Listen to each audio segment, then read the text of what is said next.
एक परिवार में 5 लोग थे। ओम प्रकाश, उनकी पत्नी सुमित्रा, बहू भावना, बेटा राहुल और एक थी उनकी बेटी प्रियंका। वैसे तो ओम प्रकाश और सुमित्रा के घर में सब कुछ ठीक ठाक था, लेकिन सुमित्रा की एक आदत थी। घर में कुछ भी गलत या सही हो तो वो किसी से कुछ नहीं कहती। और भावना स्वभाव की इतनी सीधी सादी थी कि अगर कोई उसके साथ गलत भी करता तो भी वो उसे कुछ नहीं कह पाती।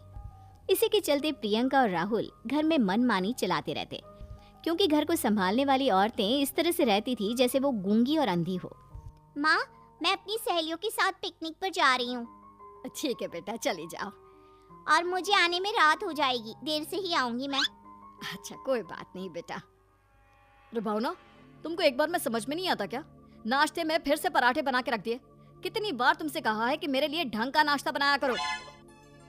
ठीक है जी, आगे से ध्यान रखूंगी। अरे ये बहू से किस तरह से बात कर रहे हो तुम राहुल? अरे तो और क्या करूं पापा, इसको कहीं बात एक बार में समझ में ही नहीं आती। सुमित्रा, तुम अपने बेटे को समझाती क्यों नहीं? बहू से बात करने का ये क्या तरीका है? अरे जिसकी जैसी मर्जी आए करो, मुझे क्या। भावना बेटा, तुम भी तो कभी कुछ कहा करो। इस तरह क्यों सबकी बातें सुनती रहती हो? कोई बात नहीं पापा जी, सब ठीक है। रात को काफी देर तक प्रियंका घर नहीं आती और जब वापस लौट कर आती है तो एक लड़की के साथ बाइक पर बैठकर सुमित्रा और भावना दोनों ही प्रियंका को लड़की के साथ देख लेते हैं। आज तो जोर से डांट पड़ने वाली है, लेकिन मैं डर क्यों रही हूँ? माँ तो सब कुछ देखकर भी अंधी बनी रहती है। और रही बात भाभी की, वो किसी को कुछ नहीं बताने वाली।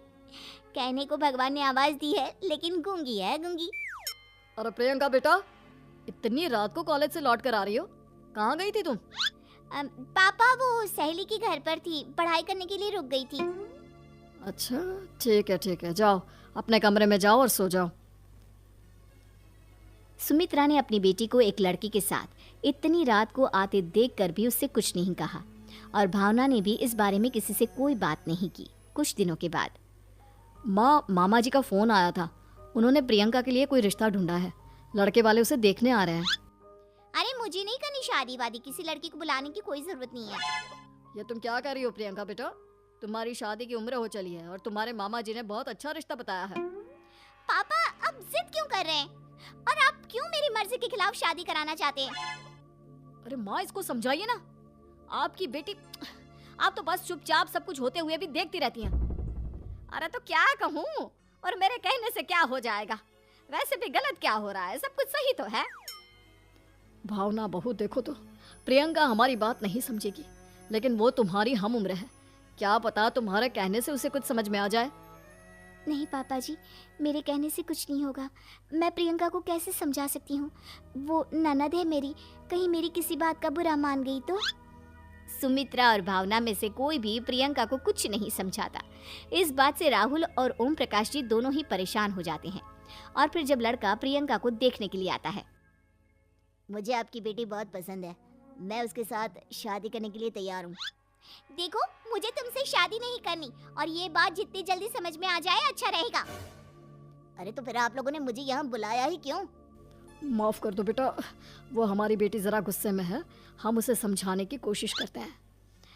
हाँ, देखिए आप नाराज मत होइए, वो तो उसने बस ऐसे ही कह दिया होगा। अरे कोई ऐसे ही कुछ कहता है क्या? और ये आपकी पत्नी और माँ, ये दोनों इस तरह चुपचाप क्यों बैठे हैं, जैसे इस घर के मेंबर ही ना हो? आपके घर में सब कुछ ठीक तो है ना? अरे सब कुछ ठीक है बेटा। सुमित्रा, समझाओ ना अपनी बेटी को। अरे क्या समझाऊं, क्या होगा समझाने से? सब ठीक ही तो हो रहा है, गलत क्या हो रहा है? भावना, प्रियंका को अंदर लेकर जाओ और उससे समझाओ कि कितना अच्छा रिश्ता है। इतना अच्छा लड़का है, इस तरह से बिहेव ना करे। नहीं जी, मैं किसी से कुछ नहीं कह सकती जी। अरे अजीब परिवार है, मुझे तो यहाँ से निकलना पड़ेगा। इस तरह से तो आपकी बेटी की शादी किसी से नहीं हो सकती। जिसके घर की औरतें गूंगी और अंधी बनकर बैठ जाए, उस घर का कुछ नहीं हो सकता। ओम प्रकाश और राहुल सुमित्रा और भावना की हरकतों की वजह से बहुत परेशान हो जाते हैं। एक दिन वो दोनों आपस में बात करते हैं। पापा, समझ में नहीं आता कि भावना और माँ को कैसे समझाया जाए। सही कहते हो बेटा, तुम और मैं काम के सिलसिले में सारा दिन घर के बाहर रहते हैं और घर की दोनों औरतें हैं जिन्हें सारा घर संभालना चाहिए, गूंगी और अंधी बनकर बैठी हैं। पापा, आप ही बताइए इसका क्या उपाय है?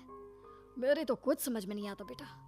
लेकिन हमें कुछ तो करना पड़ेगा, क्योंकि इन सब की वजह से प्रियंका बहुत ज्यादा बिगड़ती जा रही है। तुमने देखा उसे किस तरह से बिहेव किया था। अरे लेकिन पापा हम करेंगे क्या? हमें एक नाटक करना होगा। कुछ दिनों के लिए हम भी गूंगे और बहरे बन जाते हैं, उसके बाद इन दोनों औरतों को अकल आएगी। हाँ पापा, शायद आपकी बात ठीक है। हम दोनों हर बार बात को संभाल लेते हैं और इसी वजह से माँ और भावना कुछ भी करने की कोशिश ही नहीं करते। और फिर अगले दिन, भावना, नाश्ते में क्या बनाया है? जी पराठे बनाए हैं। मेरे लिए पोहा बना दो। अच्छा जी ठीक है, अभी बना देती हूँ जी। बहू, नाश्ते में क्या बनाया है? पापा जी पराठे हैं और पोहे बन रहे हैं। अरे बहू, मुझे तो उपमा खाने का मन था, मेरे लिए उपमा बना दो। ठीक है पापा जी, अभी बना देती हूँ। भाभी जल्दी से जरा मेरा कॉलेज का टिफिन तो पैक कर देना। और सुनो, मुझे ना भिंडी की सब्जी खाने का मन है। सुमित्रा चुपचाप बैठी बैठी सब कुछ देख रही थी। उसने किसी से कुछ भी नहीं कहा और ये देखकर भावना को मन ही मन गुस्सा आ रहा था, लेकिन वो किसी से कुछ नहीं कह रही थी। उसे लग रहा था कि ओम प्रकाश जी, जो हमेशा उसकी साइड लेते थे, वो भी आज चुपचाप बैठे हुए थे। शाम के वक्त प्रियंका अपने बहुत सारे दोस्तों को लेकर घर आती है और उधर दूसरी तरफ से राहुल भी अपने ऑफिस के दोस्तों को लेकर घर आ जाता है। प्रियंका अपने कमरे में तेज म्यूजिक चलाकर डांस करती है और राहुल अपने दोस्तों के साथ बैठकर जोर जोर से हंस रहा था। प्रियंका और राहुल मिलकर पूरे घर को अस्त व्यस्त कर देते हैं, लेकिन भावना उनसे कोई शिकायत नहीं करती और सुमित्रा जी भी चुपचाप बैठी रहती है। लेकिन भावना और सुमित्रा के अंदर का गुस्सा धीरे धीरे बढ़ रहा था। फिर रात को ओम प्रकाश और राहुल एक दूसरे से बातें करते हैं। पापा, हमने इतना कुछ किया, फिर भी भावना कुछ बोलती ही नहीं और माँ भी कुछ गलत करने से किसी को रोकती ही नहीं। तुम चिंता मत करो बेटा, इन दोनों के अंदर का गुस्सा भर रहा है और बहुत जल्दी बाहर आने वाला है। अगले दिन, अरे बहू, ये कपड़े धुले हैं या गंदे हैं? पापा जी कपड़े तो मैंने धोकर ही आपकी अलमारी में रखे थे। मुझे तो साफ नहीं लग रहे, एक बार और धो देना। प्रियंका, मैं सोच रहा था कि तुम्हें उस लड़के से शादी नहीं करनी है ना, मत करो। एक काम करो, वैसे भी क्या रखा है शादी वादी में, तुम्हें जो लड़का पसंद है उसके साथ जाकर कोर्ट मैरिज कर लो। इस बार ओम प्रकाश और राहुल की बात सुनकर भावना और सुमित्रा के अंदर का गुस्सा जाग उठता है। मैं किसी से कुछ कहती नहीं जी, इसका मतलब ये है कि आप लोग मुझे परेशान करते ही रहेंगे। कल 4 बार मुझसे नाश्ता बनवाया, आज पापा जी मुझसे धुले हुए कपड़ों को बार बार धुलवा रहे हैं। अरे मैं इंसान हूँ जी, कोई मशीन नहीं हूँ। तुम दोनों ने मिलकर इस घर की कैसी हालत बना दी है और अपनी बहन को भागकर शादी करने के लिए कह रहे हो। तुम भाई हो या दुश्मन?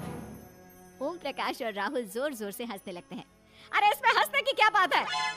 हम लोग यहाँ इतने परेशान हो रहे हैं जी, तुम लोगों को ऐसी हरकत करने के बाद भी हंसी आ रही है।